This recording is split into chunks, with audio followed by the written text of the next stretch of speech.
castelo forte é o nosso Deus. Nós vamos então dar continuidade, aos nossos estudos com base na doutrina da criação, conforme o Senhor nos ensina a partir de Gênesis. E eu gostaria de tomar como texto principal, como texto básico, o texto de Gênesis, capítulo 2. Vou pedir os irmãos para abrirem. Nós não vamos, obviamente, fazer uma exposição, porque o formato de aula é um formato diferente, do formato da exposição, mas nós vamos guardar esse texto para que possamos abordá-lo também do ponto de vista da criação, Então, Gênesis capítulo 2, nós vamos ler os versos de 1 a 3, e depois vamos ler também o verso 7, e finalmente os versos 21 e 22. Então, de 1 a 3, 7, 21 e 22. Vamos ler juntos? De 1 a 3. Assim, pois, foram acabados os céus e a terra e todo o seu exército. E havendo Deus terminado no dia 7º a sua obra que fizera, descansou nesse dia de toda a sua obra que tinha feito. E abençoou Deus o dia 7º e o santificou, porque nele descansou de toda a obra que como Criador fizera. 7. Então formou o Senhor Deus ao homem do pó da terra e lhe soprou nas narinas o fôlego de vida, e o homem passou a ser alma vivente. 21 e 22. Então o Senhor Deus fez cair pesado sono sobre o homem, e este adormeceu. Tomou uma das suas costelas e fechou o lugar com carne. E a costela que o Senhor Deus tomara ao homem, transformou-a numa mulher e lhe a trouxe. Então aqui nós temos o resumo da criação do Senhor, dos versículos 1 a 3, de toda a criação anterior, e também a formação do homem, que na verdade já havia sido mencionada no capítulo 1. Como os irmãos conhecem, os versículos 26, 27, quando o Senhor diz, façamos o homem à nossa imagem, e o 27 diz que Deus criou o homem à sua imagem. Então, a narrativa de Gênesis ela é muito interessante porque ela não segue uma linha cronológica, ela segue uma linha literária, e, na verdade, é como se nós encaixássemos o capítulo 2 dentro do capítulo 1. Então, é uma forma literária de falar a respeito ou detalhar questões relativas à narração que Deus se propõe fazer. Então, quando a gente vê a formação do homem e a formação da mulher, esse trecho aí que está do versículo 4 até o versículo 25 de Gênesis, ele se encaixaria lá no capítulo 1. Então, no capítulo 1, versículo 27, diz, criou Deus o homem à sua imagem e também a mulher. Veja que aqui é só um resumo. Aí no capítulo 2, ele explica como foi essa criação. Então, temporalmente ou cronologicamente, é como se o capítulo 2 estivesse dentro do capítulo 1. Essa é só uma questão literária mesmo, uma forma de expandir o tema, a fim de que fique mais claro, mais clara a abordagem relativa à criação do homem. No último estudo, meus irmãos, nós estamos fazendo um contraponto entre a doutrina da criação e o evolucionismo naturalista. Nós falamos que o evolucionismo naturalista, ele afirma principalmente 3 grandes teses. Primeiro, o universo ele surgiu por acaso. Então, os evolucionistas entendem que não há um criador, não há um propósito no universo. Ele surge por acaso, seja por uma grande explosão, seja por uma evolução genética de seres. O fato é que não houve um criador, não houve uma criação. Por conta de arranjos químicos, físico-químicos, então as coisas foram criadas as coisas surgiram como nós as vemos hoje. Eles entendem que a vida se desenvolveu por meio de processos cegos, não é? Ou sem propósito, tudo de fato por acaso. Há um livro, inclusive, cujo título é O Relojoeiro Cego, do Richard Dawkins, né, que é um novo ateísta. Ele usa exatamente esse título, né, para mostrar essa ideia do processo cego ou sem propósito, né? Um processo que aconteceu por acaso, e se é por acaso, não há nenhuma razão de nós nos preocuparmos com os processos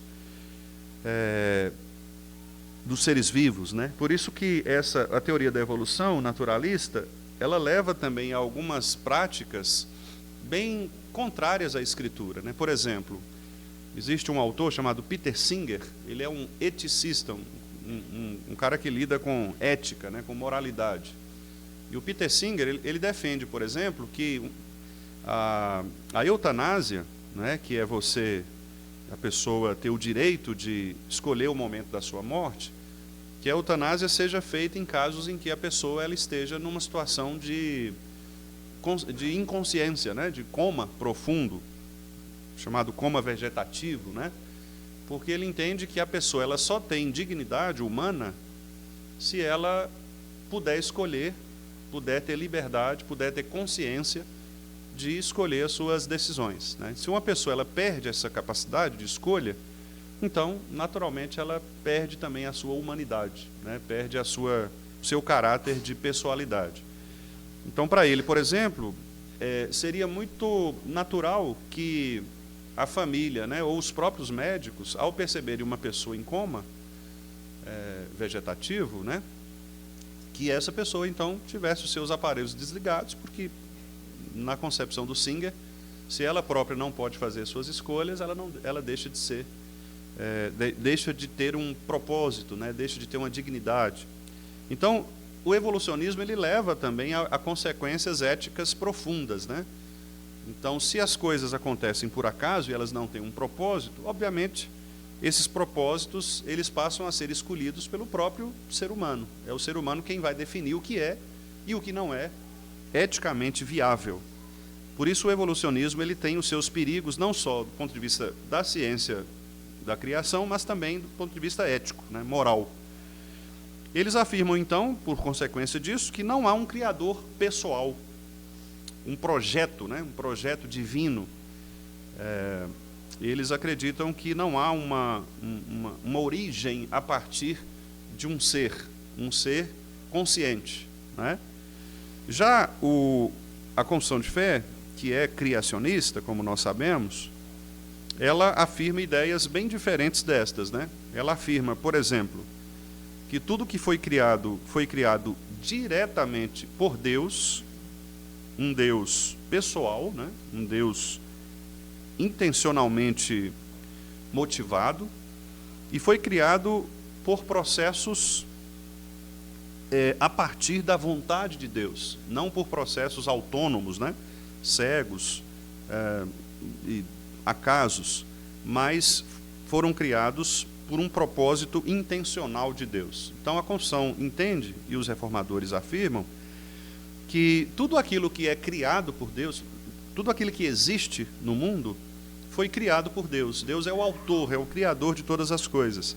E por essa razão nós só vamos conseguir captar o propósito destas coisas do mundo se nós perguntarmos para o Criador, perguntarmos para Deus, né? Então Deus tem um processo responsável na criação de todas as coisas. Ele foi motivado pela sua própria vontade. A vontade de Deus criou todas as coisas. E tendo Deus criado todas as coisas, ele é não só o criador no ponto de vista autoral, né, de ter criado, ter sido o autor da criação, mas ele é também quem governa essa criação. Existe um autor muito interessante, bom de se ler, um livro fininho assim, chama-se A Criação Restaurada, do Albert Wolters, publicado pela nossa editora. E ele diz que na criação Deus estabeleceu duas coisas: direção e estrutura. Na verdade, o contrário, né, pela ordem. Estrutura e direção. Ou seja, o que é estrutura? Estrutura, Deus, quando cria, ele cria como um arquiteto, como um engenheiro, por exemplo. O engenheiro, ele, quando vai projetar, né, uma construção, ele cria primeiramente a estrutura, ela está no papel. E ele sabe exatamente como as coisas vão se encaixar, né? Ele sabe exatamente como as peças vão se encaixar ali. Mas, se aquela construção ou aquele projeto, né, ficar só no papel, ele não sai do papel, né? Quer dizer, ele não toma uma forma visível, uma forma prática. Então, aí vem o segundo aspecto, que o Albert Outros chama de direção, que é quando Deus, então, ele cria a estrutura, mas ele também impõe sobre essa estrutura direcionamentos, quer dizer, o que cada uma destas coisas vai fazer. Então, por exemplo, o engenheiro projeta lá usar um ferro de medição X. Por quê? Ele tem um propósito, ele tem uma razão nisso, ele tem uma explicação para isso. E essa razão vai definir, posteriormente, qual é o propósito daquele ferro ter sido colocado ali, daquela coluna ter sido colocada ali, não é? Dessas estruturas terem sido colocadas, existe um propósito. Então, da mesma forma, Deus também criou assim. Deus cria as estruturas, e a gente vê isso muito claramente em Gênesis 1, nos primeiros dias, né, nos 3 primeiros dias, Deus cria as estruturas. Ele separa terra e água, ele coloca luz e trevas, ele cria as estruturas. Nos 3 dias posteriores, 4º, 5º e 6º, ele preenche as estruturas. Ele vem e coloca peixe no mar, na água, coloca planta, etc., na terra, né? Seres vivos. Certo? Ele cria a estrutura. Então, ele direciona, ele mostra o que cada um tem que fazer. Então, o peixe não vai viver fora d'água, porque Deus criou o peixe para viver dentro da água. Certo? É a estrutura e a direção. Deus cria o ser e dá o propósito. E muito interessante isso, porque isso faz com que, por exemplo, os biólogos, o que eles deveriam fazer? Os biólogos deveriam fazer o seguinte: eles deveriam se preocupar em encontrar exatamente este propósito divino nas coisas criadas. Deus criou o feneco. Sabe o que é feneco? Depois vocês pesquisam, é um bichinho bonitinho. Deus criou o feneco. Para que Deus criou o feneco? Tem um propósito, né? Urubu. Urubu é mais fácil da gente saber o propósito, né? Urubu é o que limpa a natureza, né? Imagina se não tivesse urubu. O tanto de bicho morto que ia ter aí, o mau cheiro, o fedor disso tudo, né? Os urubus, eles são capazes de retirar isso. Os vermes que comem os corpos em decomposição, eles foram criados por Deus com um propósito, exatamente de comer os corpos em decomposição. Porque já pensou se os corpos se decompusessem, né? Acho que é isso. Decompor. Português tem suas. Já pensou se isso acontecesse e a gente não. Tá difícil, né, Zé? Então, imagina se os vermes, se Deus não tivesse criado esses vermes para decompor os corpos, para comer os corpos em decomposição, seria complicado, né? Então Deus cria todas as coisas com um determinado fim. Lá em Provérbios tem um texto de que eu gosto muito, né? Salomão diz assim: Deus criou todas as coisas com um determinado fim, inclusive o ímpio, para o dia da calamidade.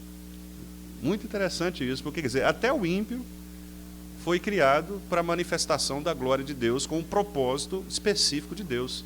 Então, Faraó não existiu à toa, ele existiu para revelar a glória de Deus, não é?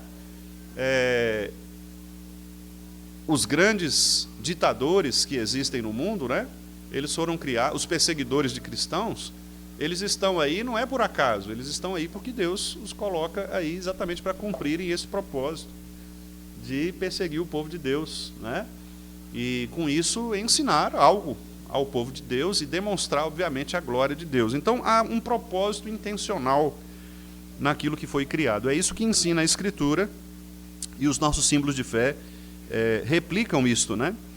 Também nós defendemos, irmãos, que a criação de Adão e Eva como pessoas reais, diretamente formadas por Deus, e não o resultado de uma evolução gradual, não é? Nós não somos adeptos, portanto, da ideia de que nós viemos de um ancestral, né, comum, e fomos evoluindo até chegarmos nesta forma que nós temos hoje.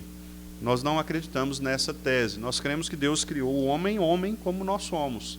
Talvez, obviamente, com algumas pouquíssimas diferenças do ponto de vista do seu fenótipo, né, da sua aparência, até por conta do próprio ambiente, né? Porque a gente sabe que o ambiente ele interfere em algumas mudanças, né? Não mudanças radicalmente genéticas, mas de adaptação, né? Por exemplo, os nepaleses são pequenininhos, menor do que o Serginho. Tá vendo, Serginho? Tem gente maior que você no mundo, né? O mais baixinho. Os nepaleses são pequenininhos. E sabem por quê? Porque eles moram nas montanhas. E o ar das montanhas é muito rarefeito.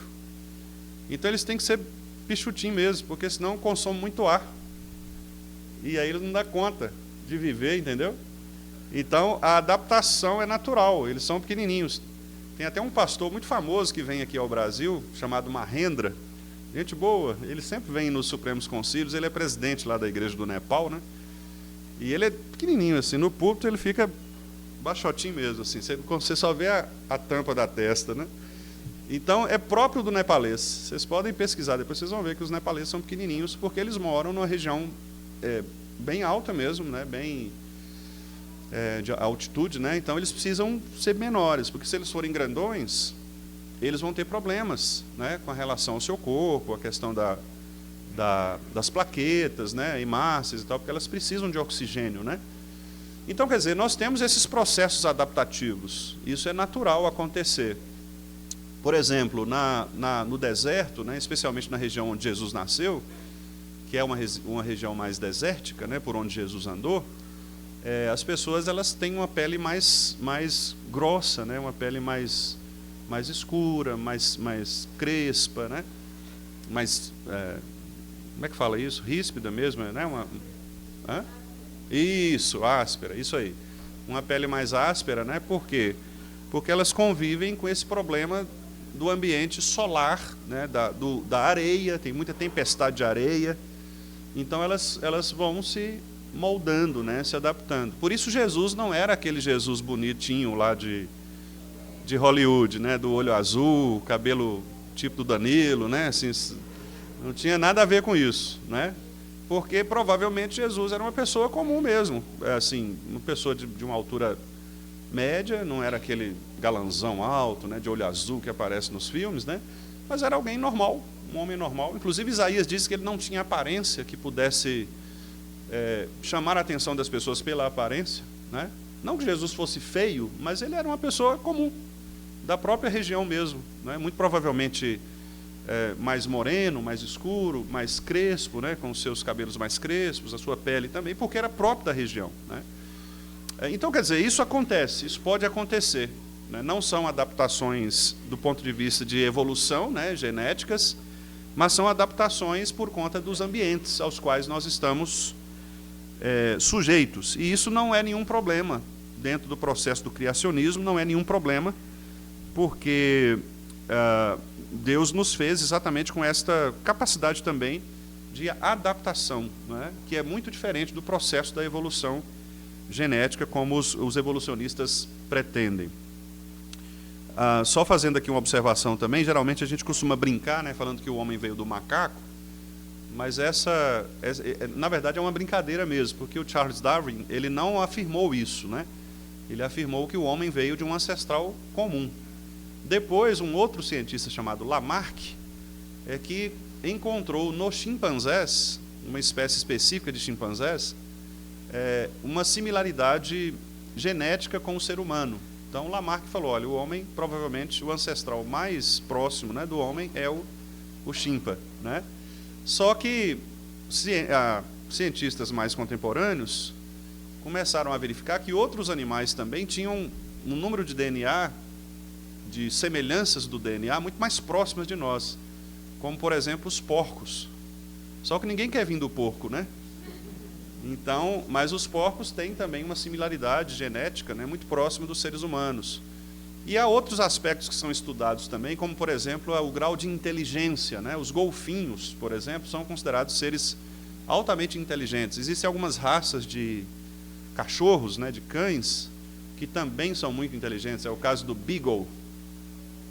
É um cachorrinho pequenininho, assim, bonitinho, né? Ele tem umas orelhinhas compridas, ele é muito bonitinho. É uma das raças mais inteligentes, né, dentre os cachorros. Então, quer dizer, você tem esse nível, né, de similaridades com os seres humanos, e é óbvio, porque o Criador é o mesmo. Então, há que se pensar que, de fato, embora haja uma diversidade muito profunda, uma diferença muito grande entre um porco e um ser humano, é óbvio que, sendo o Criador o mesmo, que é o próprio Deus, é claro que também semelhanças vão acontecer, não é? Semelhanças vão acontecer. O Criador é o mesmo. Então, o Criador, obviamente, ele transmite também semelhanças, né? Não a semelhança do seu próprio ser, porque isso acontece só no caso do ser humano, imagem e semelhança de Deus, mas é óbvio que a inteligência de Deus, no sentido da sabedoria criacional, ela é vista também na criação, né? Eu citei para os irmãos aqui o caso do pica-pau, né? O pica-pau, ele tem uma língua, e a língua do pica-pau, ela reveste o crânio. Então ela passa por cima da cabecinha dele, ela começa na cabecinha aqui, dá a volta para sair, porque ele precisa de um amortecedor mesmo. Porque ele fica picando o pau, né? E ele precisa de amortecimento, senão, coitado, ia viver um doidão, né? O cérebro ia liquefazer lá dentro, né? Porque ia bater tanto. Então, quer dizer, isso os criacionistas dizem, a evolução não daria conta disso, porque os sistemas são muito complexos. Precisa de uma mente muito inteligente para criar um ser dessa natureza. Quer dizer, um processo evolutivo não daria conta de tantas diferenças. Entende? Por exemplo, vamos pegar o passarinho que evoluiu. Mas existem tantas espécies de pássaros, e cada uma delas com as suas especificidades, que é o caso do pica-pau, por exemplo, que seria muito difícil, impossível, para um processo evolutivo, dar conta de captar, de responder a todos esses problemas específicos, né? Então, precisa de uma mente inteligente para criar isso. Daí surgiu, inclusive, a teoria do chamado design inteligente. O design inteligente, como a gente sabe, é uma tendência da ciência de explicar que existe uma inteligência por trás dos seres criados, né? Os designers inteligentes nem sempre são cristãos. Existem defensores do design inteligente que não são cristãos, mas eles entendem que existe uma mente inteligente por trás de tudo isso. Aqueles que são cristãos entendem que essa mente inteligente é o Deus bíblico, o Deus pessoal que criou todas as coisas, porque para se ter uma mente inteligente é preciso haver também pessoalidade, né? Porque uma mente inteligente, mas que não comunica, que não se revela, ela não poderia transmitir para os seres humanos, por exemplo, esta compreensão de inteligência, de propósito, etc. Então, por isso que nós cristãos afirmamos que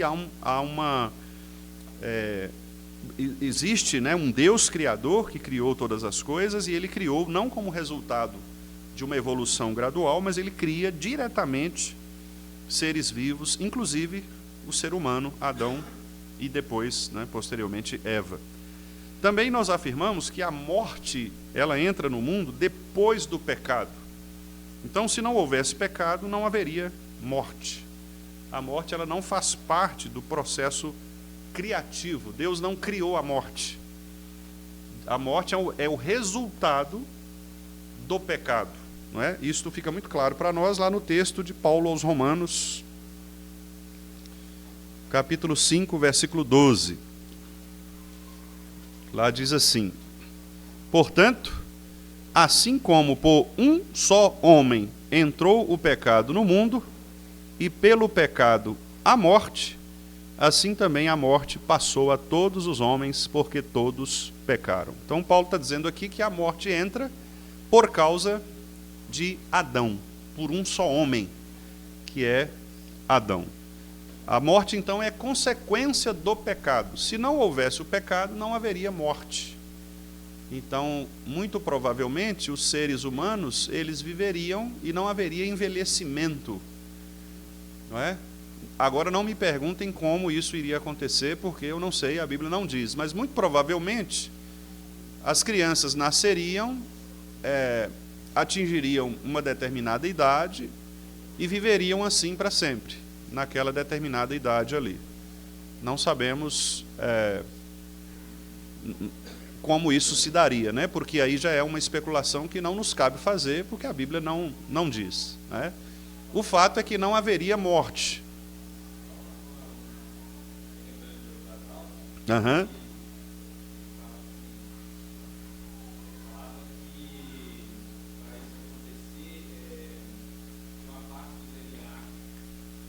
Aham.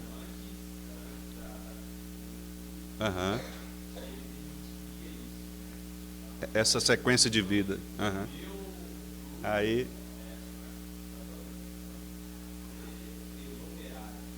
Uhum. Sim. Deixou de. Interessante, né? Pois é. Interessante. E aí começa. Exatamente, começa a morrer, né? Então é muito interessante isso, né? Obrigado, Alonso. Então você vê que tem aí uma explicação, inclusive científica, né? Para essa questão. Então, o evolucionismo, irmãos, ele contradiz o ensino bíblico, contradiz o ensino confessional, né, que é bíblico, obviamente, sobre essa questão da origem da vida e também da humanidade. O chamado teísmo evolutivo, né, ou evoteísmo, que é uma tentativa de juntar as duas coisas, ele também tem alguns problemas, né? Por exemplo, ele sugere que Deus criou a matéria inicial e depois Deus guiou o processo evolutivo. Então, para os evoteístas, é Deus quem cria, conforme está na Bíblia, mas eles entendem que Deus também guia a evolução, né? Então, a evolução seria também um processo divino. Eles afirmam que os seres humanos surgiram após milhões de anos de evolução. Então, aquela ideia de Gênesis 1 e 2, o salto, né, para, disse Deus, ali a questão do tempo ali, para os evoteístas, aquele tempo é um tempo de milhões de anos, e não de dias literais, como nós afirmamos, né? E para eles o relato de Gênesis é um relato apenas alegórico, um relato mítico, né? Um relato, é apenas uma literatura que foi produzida pelos judeus para que houvesse, né, dentre os judeus uma explicação a respeito da sua origem. Mas por que nós entendemos que essa visão ela contraria a fé reformada? Primeiro porque ela compromete a autoridade da Escritura, né? Porque tratar Gênesis de 1 a 3 especialmente como apenas uma literatura, apenas um mito, né? Uma expressão mitológica de uma cultura, e não como uma história real, isso compromete inclusive os demais temas sucessivos da Bíblia, porque o Novo Testamento, em muitos lugares, cita Gênesis como histórias reais, né? Então, nós teríamos que também invalidar, ou pelo menos duvidar, né, da natureza das expressões que o Novo Testamento faz em relação ao Antigo Testamento, sobretudo em relação a Gênesis. Um outro problema é que ela vai também desfigurar a doutrina do pecado, o pecado original. Porque se Adão não foi um indivíduo histórico, conforme criado por Deus, ali no sexto dia da criação, então a queda também ela pode se tornar uma queda simbólica, né? Uma queda não natural, não real. E aí nós comprometeríamos também a necessidade da redenção em Cristo Jesus, porque nós mexeríamos nesse aspecto da queda do homem. E, finalmente, né, nós negligenciaríamos também a bondade de Deus na criação, porque a morte e o sofrimento seriam parte de um processo criativo e não uma consequência do pecado. Então, nós temos alguns problemas, assim, eu não vou me deter especificamente nesses problemas, quero apenas mostrar para os irmãos, né, que, de fato, pensar de uma maneira não literal, conforme está no texto de Gênesis, pode nos trazer seríssimos problemas para a nossa compreensão da Escritura posteriormente, né? A gente mexeria na questão da autoridade do Antigo Testamento, que é um grande problema. Nós mexeríamos na questão do pecado, que também seria um grande problema.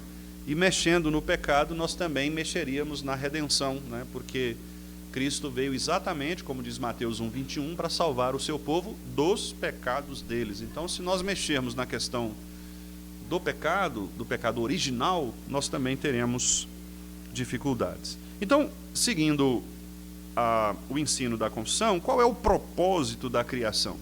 Como nós sabemos, irmãos, tudo que Deus fez, Ele fez para a sua glória. Então, a primeira resposta, né, a resposta mais óbvia, por assim dizer, é para a glória de Deus, né? Toda a criação reflete a glória de Deus. A gente vê, inclusive, isso nos salmos finais ali, né, a partir do 145 até o 150, a gente percebe isso, o louvor da criação a Deus. Todo ser que respira, louve ao Senhor, não é? Os rios devem bater palmas, as árvores, as plantas, os animais, tudo isso deve cantar ao Senhor, né? Os pássaros. Então, a criação, em geral, inclusive o homem, foi feita para adorar, glorificar, exaltar o Senhor. Mas eu também separei aqui em 4 aspectos, né? 4 aspectos mesmo, 4 qualidades aqui que demonstram a razão pela qual Deus criou o mundo. Tem um livro, irmãos, muito interessante, muito bom, do Jonathan Edwards, que o título O fim para o qual Deus criou o mundo. O fim para o qual Deus criou o mundo. O pastor John Piper, ele usa esse livro do Edwards para escrever um outro livro que também fala a respeito disto, né? Eu não vou me lembrar o título do livro do Piper, mas eu esqueci, depois eu lembro. Mas também fala a respeito disso. Inclusive o Piper transcreve no final do livro dele esse pequeno livreto do Edwards. E aí o Piper é um leitor veroz, né, do Edwards. Ele não nega a influência do Jonathan Edwards na sua teologia, né? O Piper, ele começa em Paulo, vai para Agostinho, Calvino e Edwards, né? São esses 4 grandes mentores do pastor John Piper. Quem gosta de ouvir, de ler, né, o John Piper, que é realmente uma grande referência, né, no nosso evangelicalismo contemporâneo, né? Vai perceber isso, né, essa influência. E esse livro é muito interessante, o livro do Piper e o livro do Edwards, em que eles mostram esse propósito de Deus na criação. Deus criou o mundo para a sua glória. E aí é de onde vem aquela frase, né, que a própria confissão de fé, os catecismos, né, breve e maior, também trazem, que é o glorificar a Deus e gozá-lo para sempre. E aí o Piper, ele faz uma observação interessante. Ele fala que muitas vezes nós focamos mais no primeiro aspecto, que é glorificar a Deus, e ok, tem que ser mesmo, mas nós nos esquecemos do segundo aspecto, que é usufruir de Deus para sempre. E aí é onde Piper une, né, a ideia de Agostinho, a ideia de Paulo, depois de Agostinho, né, que Agostinho fala lá nas suas confissões que nós nunca vamos encontrar repouso enquanto não descansarmos no Senhor, né? Agostinho fala assim: a minha alma ela estará inquieta até que eu encontre repouso em ti, né? Então a ideia de que, na verdade, usufruir de Deus é você viver de acordo com a vontade de Deus a tal ponto de você fazer aquilo que Paulo menciona em Romanos 12:2, que é experimentar a boa, perfeita e agradável vontade de Deus. Às vezes nós transformamos a nossa mente, mas não experimentamos a boa vontade perfeita, a vontade boa, agradável e perfeita de Deus. Então, isso é o gozá-lo para sempre. À medida que eu descanso em Deus e vivo neste grau de intimidade, eu compreendo o propósito de Deus para a minha vida. E pensando do lado contrário, nós sofremos no mundo sofremos do ponto de vista da nossa angústia, né? A angústia do mundo, ela vem exatamente da incapacidade que nós temos, às vezes por causa até da incredulidade mesmo, de descansar em Deus, não é? Porque os irmãos têm experiência disso, porque todos nós somos assim, né? Todos nós somos pecadores e todos nós somos, em alguma medida, incrédulos, ansiosos, angustiados, né? Por alguma situação da vida que nos afeta, né? Então os irmãos sabem disso por experiência própria. Na verdade, os nossos afetos, eles são afetados negativamente quando nós não estamos, de fato, descansando plenamente no Senhor, né? A gente vê isso muito nos Salmos, né? Davi fala assim, Senhor, até quando o Senhor vai se esquecer de mim? É claro que Deus não se esqueceu dele, né? Deus não se esquece dos seus filhos, porque a própria palavra diz, eu não vou me esquecer de você. Aliás, o próprio Davi diz, eu sei que se meu pai e minha mãe me desampararem, o Senhor me acolherá. Então, aqui na cabeça de Davi, ele sabia disso. Mas no coração ele experimentava uma outra coisa que era próprio da sua própria angústia, da sua própria necessidade. Então, a gente percebe que há uma diferença muito grande entre você compreender quem Deus é e você viver aquilo que de fato você compreende a respeito de Deus. Uma coisa é saber sobre Deus, outra coisa é ser capaz de experimentar a boa, perfeita e agradável vontade de Deus. Talvez o exemplo mais gritante que nós temos na Bíblia seja Jó, porque Jó conhecia muito sobre Deus, inclusive interrogou a Deus, muitas das suas orações, seus amigos, mas no final, lá no capítulo 42, o que ele diz? Eu só conhecia de ouvir, agora os meus olhos te veem. Quer dizer, ali é uma declaração muito próxima disto que o Piper, né, hoje, como pastor da nossa geração, da nossa época, ele prega, né? Quer dizer, nós podemos conhecer Deus do ponto de vista da nossa mente, da nossa teologia, da nossa doutrina, da nossa profissão, confissão, etc., mas os afetos, né, a experiência que nós temos com Deus é que realmente vai fazer com que este conhecimento que temos de Deus, como diriam os puritanos, desça ao coração, né, e nos afete de tal maneira para que a gente possa experimentar. Então, é isso que significa gozá-lo para sempre, lá dos nossos símbolos de fé, né? É essa capacidade que Deus mesmo nos dá pela sua graça de podermos nos tornar tão íntimos dele a ponto de experimentarmos na nossa vida diária o ser de Deus, né? E nós só vamos encontrar repouso, descanso, quando nós chegarmos a este ponto de fato descansar no Senhor. E esse descansar no Senhor é algo profundamente espiritual, né? Relacional. É como aquele bebê. Nonô não é bebê mais não, né? Agora já é que tem até 12. Como é que é? É bebê. Até 12, né? Depois muda para criança e vai. Aí depois, seu Edson, aí não tem jeito, aí vira idoso mesmo, terceira idade.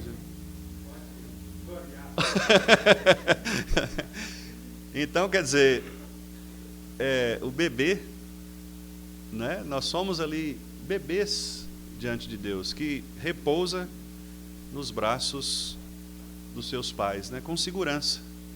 Então não adianta, qualquer pessoa vai pegar, qualquer pessoa vai brincar, qualquer pessoa vai dar o leite, mas se não tiver a Nath, se não tiver o Alonso, a coisa desanda.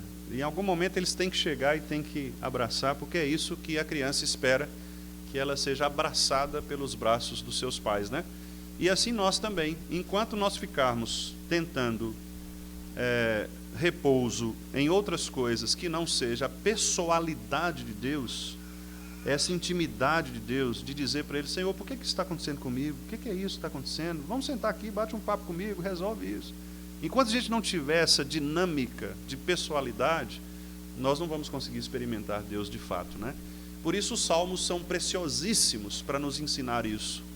Porque Davi e os outros salmistas, né, como Asaf, como outros, passaram por isso, por essa experiência humana, né, de se sentirem distantes de Deus, de se sentirem ausentes da intimidade de Deus. E por isso que eles fazem aquelas afirmações que às vezes a gente fala assim, é engraçado, Davi deve estar meio surtado aqui, né? Porque como é que ele fala para Deus assim, até quando o Senhor vai virar o rosto para mim, né? Como se ele estivesse brigando com Deus. Mas não é isso, é porque o nível de intimidade do servo de Deus que de fato conhece e experimenta a vontade de Deus, é um nível de intimidade capaz de dizer para o Senhor mesmo: Senhor, eu não estou mais sentindo a tua presença. O que está acontecendo? O que está acontecendo? O Senhor me deixou, o Senhor me abandonou? Embora ele saiba que Deus não o tenha abandonado, porque Deus não vai abandoná-lo, mas em alguns momentos da vida da gente parece que você está abandonado mesmo, não é? E aí a intimidade nos leva a esse tipo de oração, que é uma oração respeitosa e ao mesmo tempo uma oração muito sincera, né, a respeito daquilo que nós estamos vivenciando com Deus. Mas então eu quero tocar em 4 aspectos aqui, e eu queria que os irmãos inclusive me ajudassem, né, na leitura dos textos. Então a primeira coisa: qual o propósito da criação de acordo com a nossa confissão de fé? A resposta geral é para a glória de Deus, porque tudo é para a glória de Deus. Mas também existem 4 outros aspectos que eu gostaria de mencionar. Primeiro, o poder de Deus. Então, vou pedir a algum irmão que leia o Salmo 33, 6. Salmo 33, 6. Sim, Gabi. Isso, a paixão de Deus por sua glória, do John Piper. Obrigado, Gabi. É esse mesmo.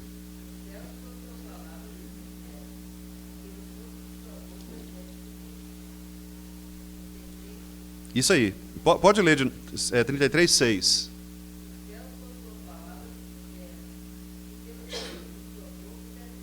Isso. Então, o poder de Deus de criar todas as coisas pela sua palavra. Qual de nós consegue criar alguma coisa pela palavra?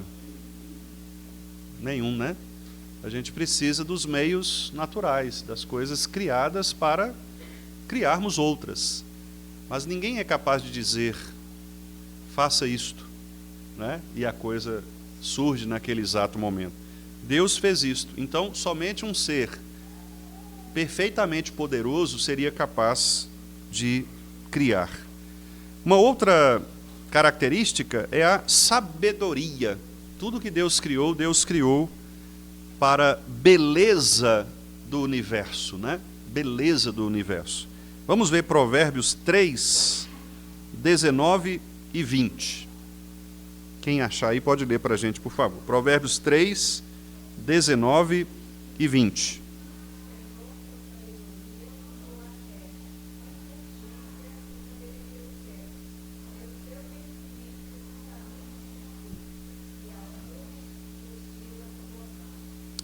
Muito bonito, né? Então, pela sua sabedoria, pela sua inteligência. A sabedoria de Deus, meus irmãos, ela é distinta, né, daquilo que nós conhecemos por sabedoria na nossa cultura. Geralmente, nós entendemos sabedoria como uma pessoa erudita, né? Uma pessoa que uma pessoa muito estudada, uma pessoa que viveu muito, né? Que tem uma experiência assim, maior talvez do que as demais pessoas. Geralmente uma pessoa idosa, né? Porque para se ter essa experiência você precisa ter um caminho de vida também percorrido. Mas curiosamente a palavra hebraica, que é hormar, é quase romar, tá vendo? Talvez por isso o seu Romar seja sábio assim, né, seu Romar? A palavra hormar, aí vocês não vão esquecer mais, tá vendo? Hormar, escreve, a transliteração seria H-O-K-M-A-H, Hokmah, né? Seria a transliteração. Mas a pronúncia é hormar, porque não tem... Eu já falei para vocês que o hebraico não tem vogal, né? Então você tem que gritar com a garganta. Pois é. Então, hormar é a palavra sabedoria em hebraico, né? E ela indica algo parecido com, digamos assim, é uma capacidade, é um dom de Deus mesmo, uma capacidade, né, dada por Deus, de alguém ser capaz de, dentre várias condições, várias situações, ela ser capaz de detalhar essas situações e, pela sua reflexão, escolher aquela que é a melhor. Então, imagine que você tenha, por exemplo, eu sempre dou esse exemplo porque eu acho que ele é bem didático, né? Imagine que você tenha 3 opções muito boas Qualquer uma delas vai resolver o seu problema. Uma pessoa, talvez sem esse nível de sabedoria, escolheria qualquer uma delas. Porque se qualquer uma pode, então, tanto faz, né? Eu escolher A, B ou C. O sábio não. O sábio, ainda assim, mesmo sendo as três boas, ele vai escolher a melhor.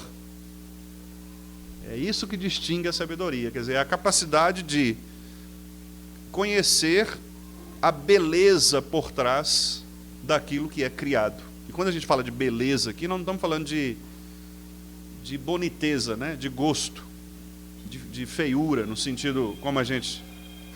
Fala que eu não estou, não. Então, não é de feiura, né?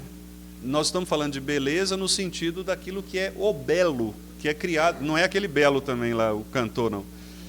Até porque aquele belo é feio, né? Mas é o belo como a criação divina. Os irmãos se lembram que lá em Gênesis, nós temos assim, Deus criou e isso foi bom. Não é isso? E no final ele fala, foi muito bom. Então, é isto que é beleza. Ou seja, a beleza não é o gosto pessoal de achar uma coisa bonita e uma coisa não bonita. A beleza está no ato criacional de Deus. Se Deus criou, é belo, porque é assim que ele fez, né? Então, o sábio, ele distingue a beleza não pelos seus gostos pessoais, mas ele distingue a beleza por aquilo que é mais próximo da criação divina. Interessante isso, né? Então, quer dizer, isso você pensa isso em qualquer coisa. Na música, por exemplo. O que é uma música bonita, bela, do ponto de vista bíblico? Não é a música de que eu gosto mais. Talvez eu não goste de determinado ritmo, né? De determinada... É ritmo mesmo, né? Determinado estilo musical. E aí eu falo, essa música é feia demais, né? Sim, de acordo com o seu gosto, ela pode ser muito feia mesmo. Mas aí você precisa verificar aquela composição do ponto de vista do ser de Deus. E aí o ser de Deus possui características que nos fazem julgar as coisas com sabedoria. Por exemplo, qual o propósito dessa música? Qual o propósito dessa música? Para que essa música foi criada? Aí você já começa a responder muita coisa interessante, né? O que é que essa música exalta? Ela exalta Deus, ela exalta a criação de Deus, não é? Porque você pode ter músicas não cristãs que exaltam a criação de Deus, ou que refletem verdades de Deus, não é? Você tem muita música não cristã que são mais teologicamente corretas do que músicas chamadas cristãs. Você tem muita música boa que reflete a verdade da criação mesmo, não é? Às vezes até do ser de Deus, do ser humano, etc. Então, quer dizer, você não julga pelo gosto, ou pelo rótulo, não é? Ou pelo ritmo. Não, você julga por critérios bíblicos. Há um propósito. Essa música reflete harmonia, ela reflete a unidade de propósito, de pensamento. Quer dizer, tudo isso você vai julgar para dizer, olha, essa é uma música boa, é uma música bela, né? Talvez você não goste do estilo, mas ela é uma música que agrada a Deus.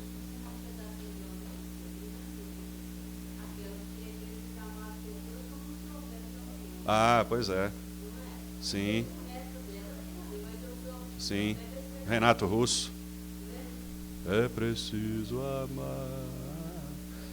Já disseram uma época que eu parecia Renato Russo, já pensou? Olha que blasfêmia, né? Mas é mesmo. Então tem alguns trechos, algumas músicas completas, né, que são verdadeiras, né? São verdadeiras. Muito bem, sabedoria. Então lemos aí Provérbios, né? Deus com sabedoria, com inteligência criou todas as coisas. Uma terceira característica, irmãos, é a bondade de Deus. Vamos ver aí o Salmo 145, versículos 9 e 16. Nós vamos ver aí a bondade de Deus. Deus criou todas as coisas pela sua bondade e Ele provê sustento para todas as suas criaturas, né? Salmo 145, 9 e 16.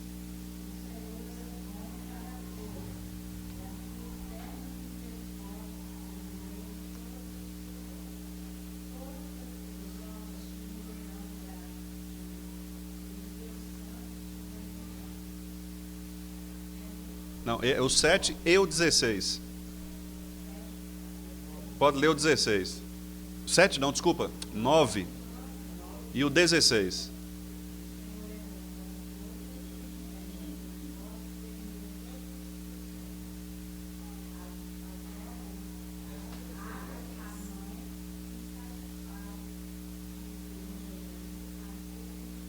Isso. Então Deus fez todas as coisas boas, né? As suas obras refletem a sua bondade e ele abre a mão para sustentar a sua criação, né? Então, tudo que há criado é sustentado pela bondade do Senhor. Por isso, Jesus disse, né, com toda clareza, né, que os lírios do campo, eles não se vestem, né?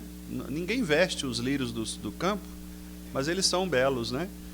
Os pardais, ninguém para alimentá-los, mas eles são alimentados, né? Então, Jesus chega até a nos criticar, dizendo: por que vocês têm preocupação com o que vestir ou o que comer, né? Se até os seres assim mais, vamos dizer, comuns, né? Eles recebem isto de Deus. Então, vocês veem que a nossa preocupação diária, né? A nossa ansiedade, ela é fruto mesmo desta nossa incapacidade de crer que Deus haverá de nos sustentar. Talvez porque nós criemos um padrão, né, que não está como o padrão de Deus.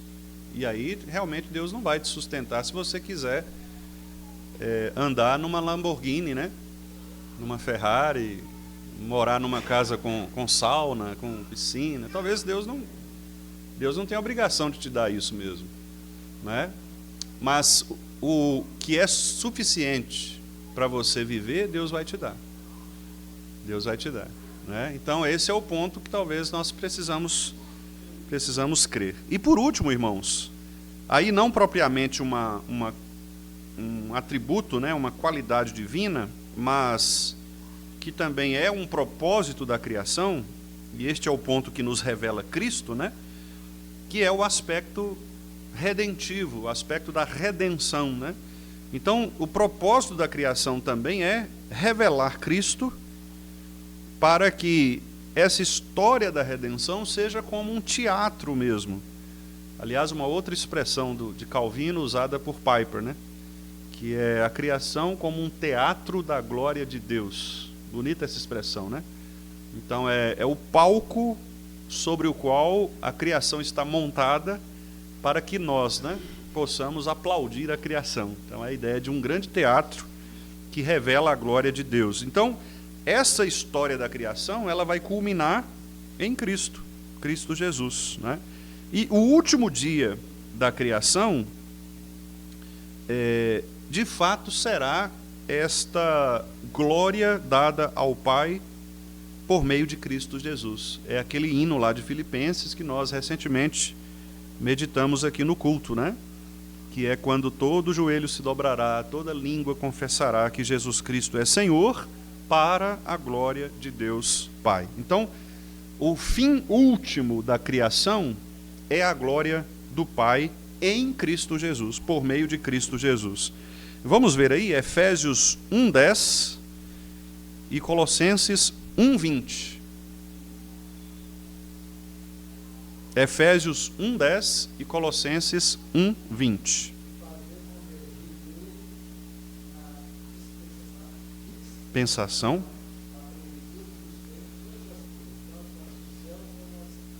Isso, olha que interessante, né, Paulo? De fazer convergir nele.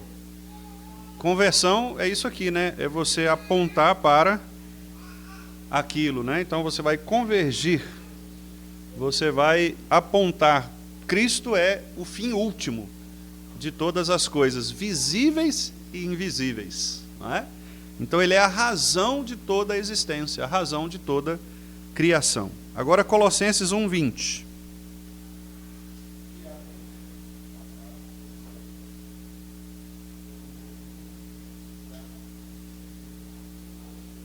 Isso. Amém. Então, reconciliar-se consigo todas as coisas. Por quê? O pecado quebrou, né? O pecado criou inimizade. E a inimizade ela precisa ser desfeita para que haja o quê? Reconciliação. Então, na linguagem de Paulo, Cristo é esta reconciliação. Não é? Cristo é o único capaz, por isso que nós costumamos chamar Cristo de ponte, né? Tem até aquelas imagens, né, que as pessoas criam assim de um abismo aqui, né, e duas montanhas, e uma ponte ou uma cruz, né, porque de fato reflete isso. Cristo é o único capaz de fazer esta religação, esta reconciliação entre a criação e o Criador. Não é? A criação, toda ela caiu por causa do pecado. A natureza geme, aguardando a redenção dos filhos de Deus. Então, o cachorro, ele ataca alguém não somente por causa da sua natureza instintiva. Ele ataca alguém porque há um mal ali na criação. Certo? Há um mal na criação. Então, no domínio original, antes da queda, o homem viveria em paz com os animais, cada um cumprindo a sua função, cada um cumprindo... Imagine como seria legal, né? Você viver em paz com os animais e ali na natureza, desfrutando a criação. Mas a queda fez com que tudo isso virasse ao contrário. Então você não pode ir em qualquer mar, porque vai surgir um tubarão para arrancar sua perna, né? Tubarão, lá na praia de Boa Viagem, lá em Recife, né? Tubarão gosta de atacar as pessoas lá. Você não pode entrar num lugar escuro à noite ali porque pode ter uma cobra que vai te picar, pode ter um escorpião, não é isso? Seres peçonhentos, não é? Tem barata na sua casa que transmite doença, rato. Então, quer dizer, tudo isso é a criação desordenada. É a criação gemendo pela redenção dos filhos de Deus, para que ela seja refeita. As tsunamis, os terremotos, os vulcões, as tempestades, né, os tornados, tudo isso aí é a natureza se manifestando de uma maneira estranha, de uma maneira rebelde. E lembra que Jesus, quando estava no barco com os seus discípulos e acalmou a tempestade, ele deu ordem à tempestade. E isso acontece exatamente porque a criação ela se rebela contra o Criador. E Cristo é o único capaz de sustentar todas as coisas pela palavra do seu poder. Hebreus capítulo 1, versículo 3. Então ele disse, tá bom, calma, parou, chega. E aí a natureza para. Né? Então, quando o tornado se levanta, Deus está nele. Ele só vai parar quando Deus disser para. Né? Quando os animais vão atacar, eles atacam até que Deus diga para. Então, a natureza age assim, debaixo do pecado, né? E se nós achamos muitas vezes injusto que Deus nos puna por causa do pecado, como alguns teólogos por aí costumam dizer, que dirá então a criação? Que de fato nada fez, né? Quem caiu não foi a árvore, quem caiu não foi o dinossauro, né? Quem caiu foi o ser humano. E pelo ser humano, o dinossauro, coitado. Muitos deles foram extintos. Né? A gente podia ter dinossauro aí, seu Edson, até hoje andando aí, comendo a árvore ali. Né, Ronaldo? Subindo sua rua ali, comendo a árvore assim. Né? Mas não temos, por quê? Porque o pecado veio e destruiu tudo isso. Né? Então, meus queridos irmãos, eu vou fechar aqui, as crianças não chegaram ainda, então vou aproveitar. Quais são as implicações da doutrina da criação? Primeiro, o valor da vida humana. Então, como imagem de Deus, cada pessoa possui dignidade, não é fruto do acaso. Então, isso fundamenta a nossa ética cristã. Por exemplo, contra o aborto, contra a eutanásia, contra a desumanização, né? Então nós devemos ser contrários ao aborto, à eutanásia, ao racismo, a qualquer tipo de degradação do ser humano. Por quê? Porque o ser humano possui dignidade em si mesmo, não por aquilo que ele faz, mas por aquilo que ele é. Mordomia ambiental. O domínio humano sobre a terra é responsabilidade de cuidado e não de exploração destrutiva. Então, o crente que joga lixo pelo lado de fora do carro está pecando. Pecando, porque ele está contaminando o ambiente. O crente que faz queimada na porta da rua, da casa, põe fogo nas coisas, está prejudicando o ambiente. Certo? Nós temos responsabilidades ambientais. Cuidado com o ambiente. Cuidado com o descanso do nosso corpo. Deus nos deu o domingo como descanso sabático. Então, se você trabalha, seu nome é trabalho, você nunca descansa, você também está pecando contra a criação, porque Deus quer que você descanse. A ausência de sono é um problema na vida do crente. O crente precisa dormir. O ser humano precisa dormir, né? O crente mais ainda. Essa notícia, essa é boa, né, Nessa? Boa esta palavra, né? Crente tem que dormir bem. Então, se você tiver com algum problema de sono, veja o que é. Às vezes você está precisando de reposição de algum mineral, né? Tomar aí um comprimidinho de magnésio. Magnésio relaxa você, dá um sono gostoso. Vitamina D, né? Umas coisas aí que ajudam muito. Chazinho de camomila, né? Chá de... Qual é o outro que faz dormir também? Quem dorme mais? Uai, se for de acordo com o que o corpo está pedindo, deixa dormir, ué. Né? Então, quer dizer, dormir é importante, irmãos. Penúltimo, esperança na redenção. O mesmo Deus que criou o mundo promete também restaurá-lo plenamente em Cristo, né? E por último, para a gente fechar, a confiança na providência. Por quê? Ora, quem criou todas as coisas governa os detalhes destas coisas. E aí eu queria fechar com o texto que eu citei aqui, mas não lemos ainda, que é Hebreus capítulo 1, verso 3. Vou pedir a algum irmão aí para ler para a gente. Hebreus 1, 3, né? Mostrando que Cristo é quem sustenta todas as coisas pela palavra do seu poder. Deus criou e deu agora a Cristo o governo, o sustento, né, de tudo aquilo que existe. Hebreus 1, 3.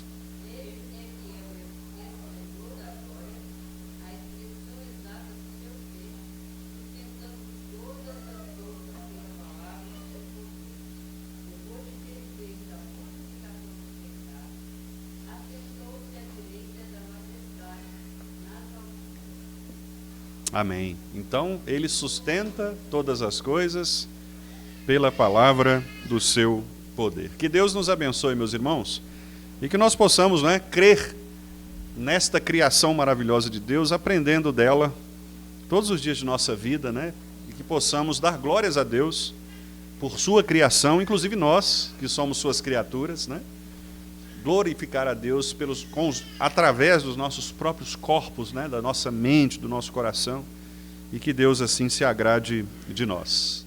Amém.